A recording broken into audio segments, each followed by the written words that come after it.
How's it going, sports fans? Welcome back to FNN Sports Take with me, Kasey Hudson. I hope you guys are doing something a little interesting or more fun this Friday night, even though we're in quarantine. You have to make it feel like a Friday. My way of doing so is putting on makeup and brushing my hair. So hopefully you guys did something more exciting.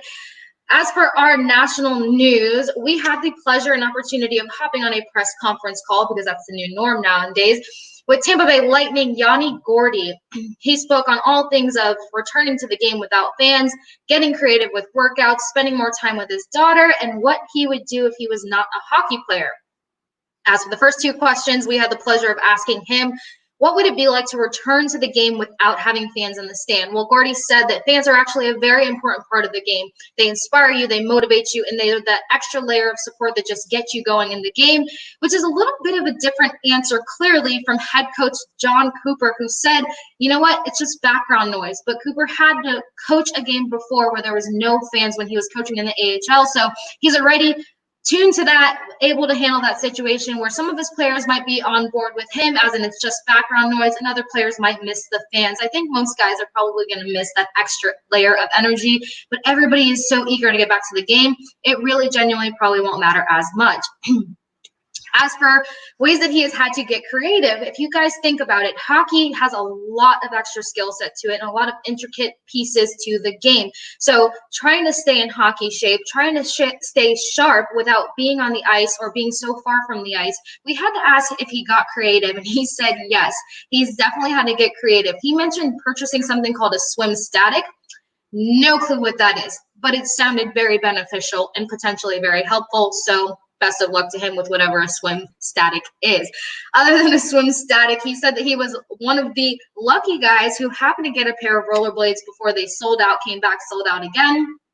I mean, if you think about it, every hockey player in the nation had to try to hurry up and get a pair of rollerblades to keep that skate form going. Other things that he's doing is keeping his cardio up, but he mentioned that he probably hasn't picked up his stick much. He's only picked it up twice, and one of those 2 times was just to play around with his daughter. The other time, he doesn't particularly remember why he even picked up the stick.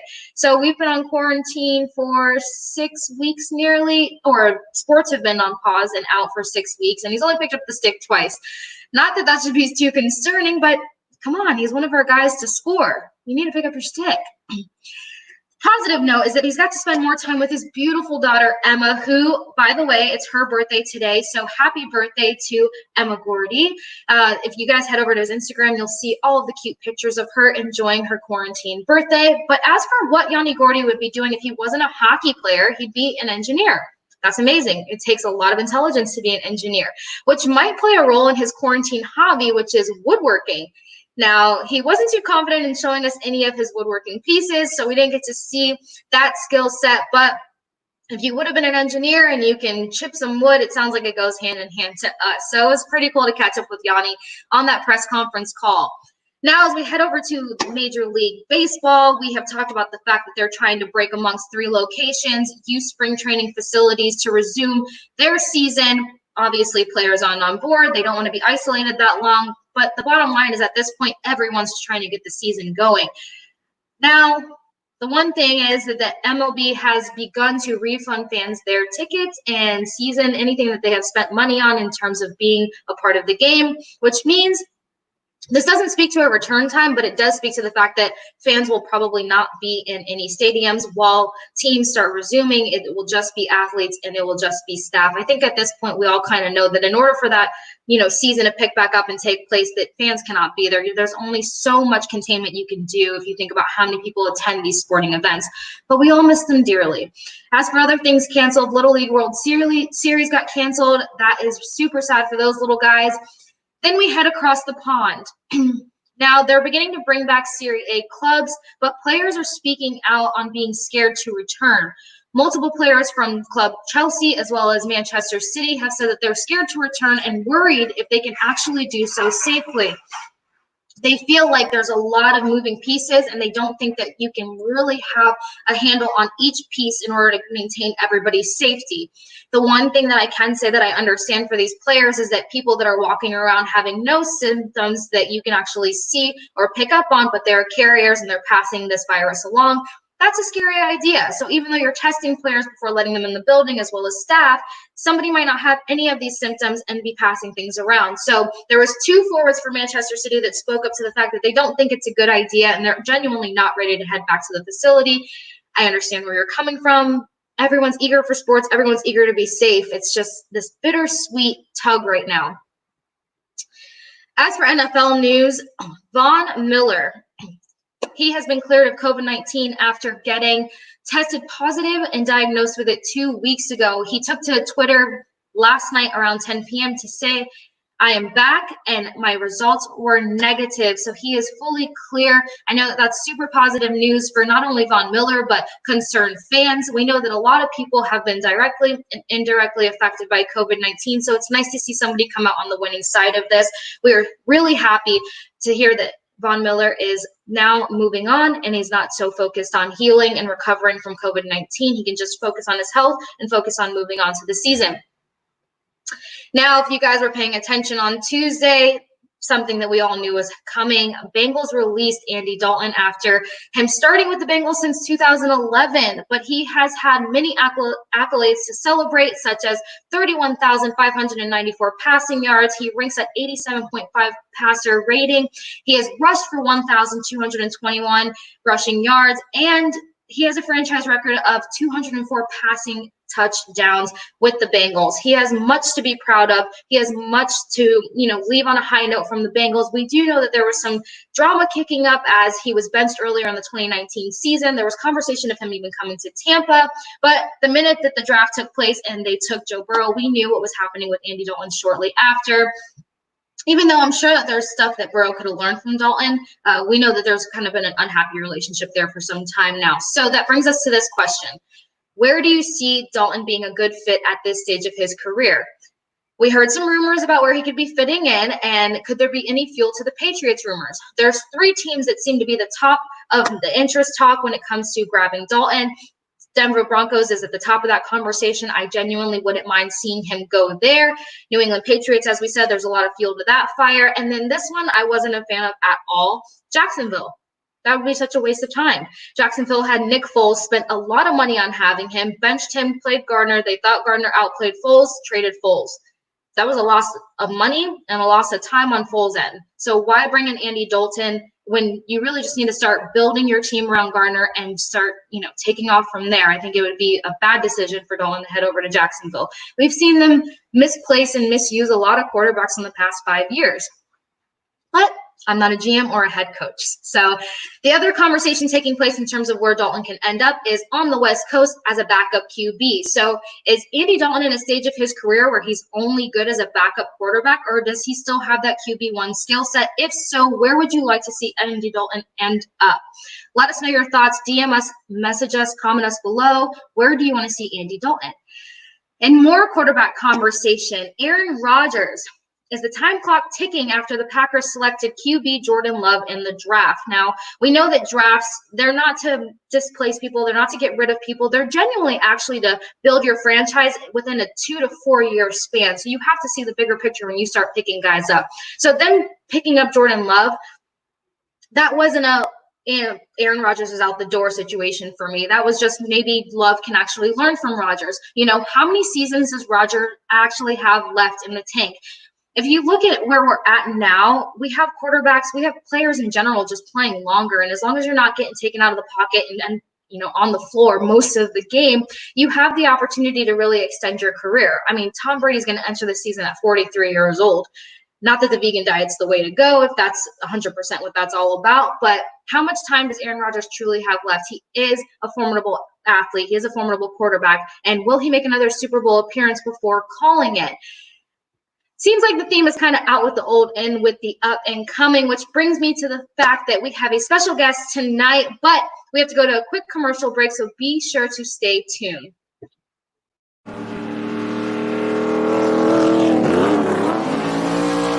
One of the things I love about Bass Pro is they have 3 great ways to shop.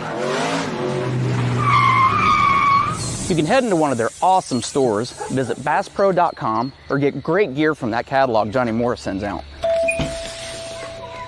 Hi, here's your package. Bass Pro Shops, where commitment, passion, and the great outdoors all come together.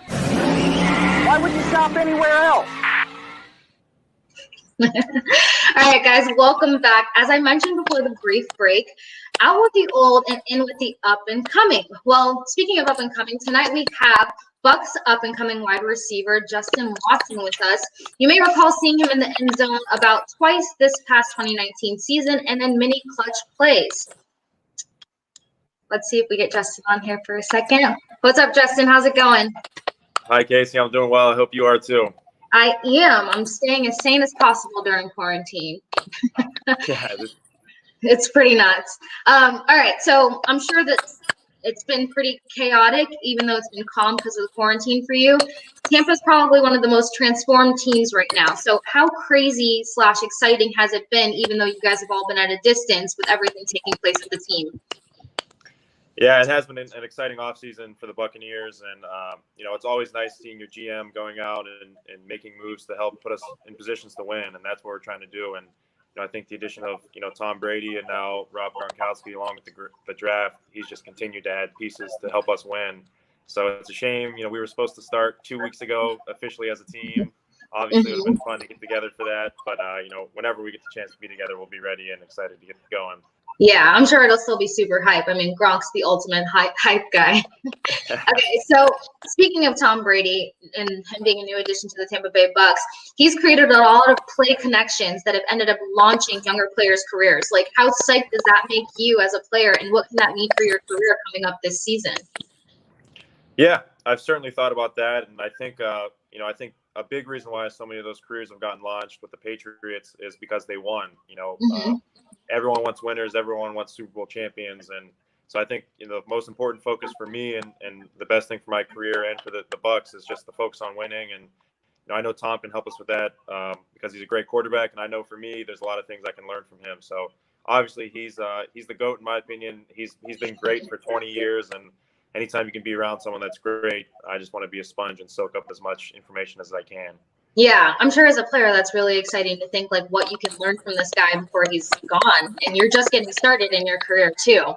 So, you mentioned that things should have kind of picked up about 2 weeks ago. What's it like to have virtual OTAs? Like not being able to like be there and start getting your body like really warmed up and actually acclimated. Are you getting more of like an analytical advantage? Do you feel like you're learning more since you can't be there physically? It's definitely different. I think our staff's done a great job of, making lemonade out of lemons. We have a special app that we use now, and we can video record and send our workouts to the strength staff. So they're still coaching us and, seeing that we're staying on track. And then as far as meetings, I think just because everything's slowing down, we're able to take a really deep dive into the early plays in our playbook and the ones that we run all the time. So it's certainly different. We're taking a slower pace, but I think for a lot of us going into the second year of the playbook, it's been nice just breaking down last year's film really in depth. There doesn't seem like there's any rush. So certainly getting a good deep dive into the playbook. Yeah, I would say I guess you guys are probably definitely diving in much deeper. I mean, that's sick that you guys have an app, though. I didn't even think about that, but that's what the world's come to. Now, we know that Coach Arians is known for his motto, no risk, no biscuit mentality. Like, tell us a little bit about how that motto has motivated you, but is it even more motivating now being in quarantine and, like, kind of referring back to that motto of, like, the extra steps you guys have to take to kind of stay focused, stay motivated, stay excited, even though you can't physically be doing anything? Yeah, well, so the message in quarantine has been don't risk it. Just stay inside and don't do anything crazy. You won't get a biscuit if you risk it this time. But his motto is awesome, and he lives by it. He doesn't just say it in the media, and it's fun as a receiver. Obviously you're going to make mistakes. That's football and that's life. But he does a really good job as a coach of just emphasizing that you play fast and take chances and trust yourself. And it's just so freeing as a player to play for a coach that lets you trust your instincts and just wants you to play free. Mm-hmm. And you'll get yelled at from time and time again, but like you said, it's all about winning games, and he does a great job of helping us win. Yeah, and I'm sure that's more fun on the field too, to know that like you have an opportunity to really go for something and learn from it, or it end up paying off. I mean, obviously we want it to pay off, but it's nice to have that freedom. That's a good way to put it. What are your thoughts on the new rookie class with the draft being last week? I mean, you were a rookie, what, just 2 years ago. So do you like the selections? Are you stoked to meet these new guys? What's going on there? From the outside looking in, I love all of our picks. I think we've met a lot of our needs. I know their first round pick, he seems like an absolute beast. I was really excited that he was still there, and we traded up and got him.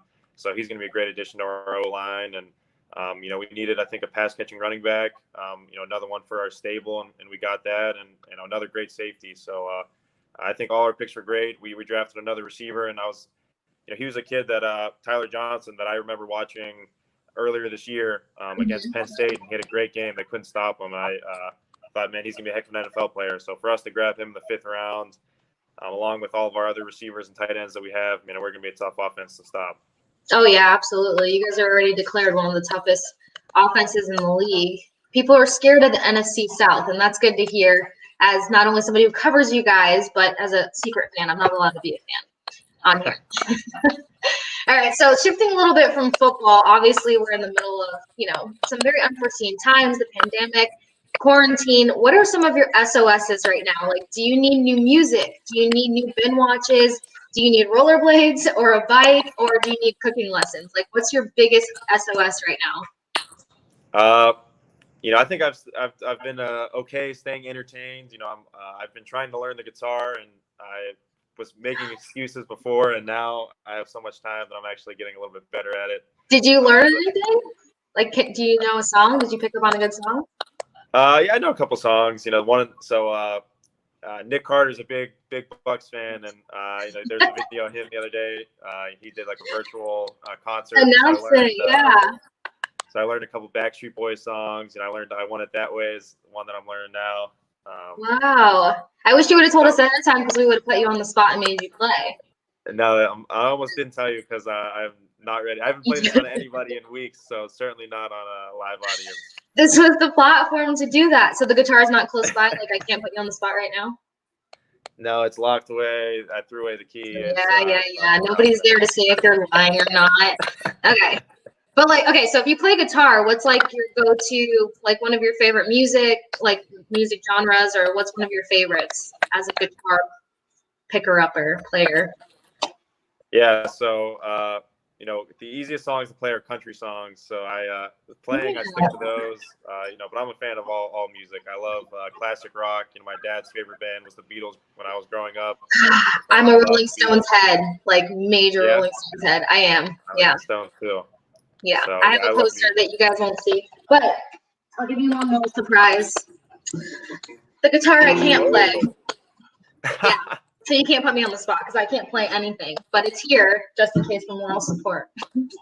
Hey, well, I'm sure you look good playing, so that's after that. Thanks. Okay, have you picked up, so you've been working on the guitar a little bit to pass time. Have you had to pick up any other new skills during quarantine? Like, guys have been letting their ladies shave their head. That's not been going too well. Girls have had to learn how to paint their own nails, dye their own hair. As you see, you can't see much of my fingers because painting nails is not my thing. Have you had to pick up a new skill during quarantine? Well, I think I had to pick up an old skill. In college, I cooked all my meals in college. And then, since I got drafted, we get meals at the facility now. And, I was going out to eat more. So I kind of fell away from cooking, and now I'm back to cook all my meals. So I've gotten really lazy. I eat the same 4 things over and over again. So if anyone has any healthy, easy cooking recipes, I would love to have them. We can hop on the Armature Works cooking class so that we can learn something new and healthy. So what are you eating every day? What's the easy quarantine meal? Don't say chicken and rice. So for lunch, every single day I've eaten chicken and rice, and for dinner, every single day I've eaten chicken and sweet potatoes. So it's literally been those exact same 2 things for 4 weeks for lunch and dinner. You poor thing. Somebody send Justin a meal that doesn't have chicken in it. Right away. Okay. Now, this is one of my favorite questions to ask guys.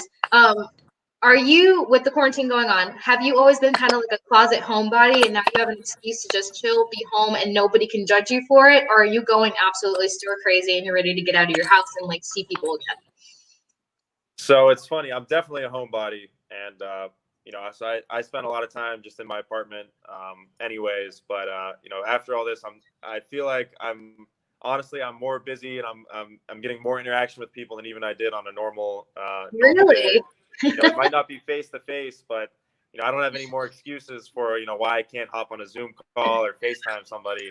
So there's nothing to That go has to. been my worst nightmare with quarantine. I'm terrible with my phone. And so now people are like, Case, we know you're not doing anything. Why are you not answering? And I'm like, oh, my Wi-Fi. Like, I can't Zoom or talk with you not on Wi-Fi. And they're like, no, you're full of it. But no, I still actually just dodge all people. Okay, so closet homebody, now you can't be judged. So you're actually enjoying yourself. What TV show should I be watching? Because I'm out. So I just finished. Actually, I'm on the. I know my mom's watching, so I actually have to crack. I'm on the last episode of Ozark. I haven't watched it. I've been on it for like a week. I don't want it to end because I don't have a next show. So. Did you do the Tiger King? Did you hop on that train? I couldn't get into the Tiger King. It seems. Justin, we're friends. I have not seen one episode. Just the things that people were saying about it, I was so like, why would I watch this? Yeah, I had fun with the memes. That was enough for me. There we go. It made me feel enough like involved to not have to hop on board. So I'm good with that.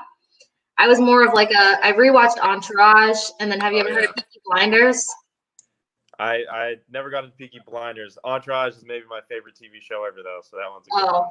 That's been a great one to redo. That's for sure. Okay, so what are you most looking forward to in this upcoming season, even though you guys are off to a very unorthodox start, being distant, not knowing what's going to take place in terms of OTAs? Vets and rookies are supposed to be meshing here shortly. So with everything being so up in the air this summer, but the hopes of everybody being able to come together for season, what are you most looking forward to? I'm sure you're going to play much more of a role because 2019 was definitely a breakout for you. Now you have this quarterback that wants all the options he could possibly have. So what are you excited about? Man, I think we're gonna have a normal football season, like you said, and I don't know what fans will look like in the stadiums, if it'll be full stadiums or empty or what. But for me, football has always been more than just a game. It's been something that's been an escape for me at times. It's given me hope, and I know it's done that for my family at times. And I just hope that football can just be a little bit of hope and a little bit of fun in everybody's life in the fall. And I think we all need the game of football back in our lives, and we're lucky that the season hasn't been canceled. But I just hope that that's what we can be. On Thursdays, Sundays, and Mondays in the fall, that we can be a couple hours a day that people forget about all the craziness of the outside world and just enjoy football. Absolutely, I'm definitely looking forward to it because that's the light of my fall. Now, lastly, we love to do shout outs and honor community heroes on our segment.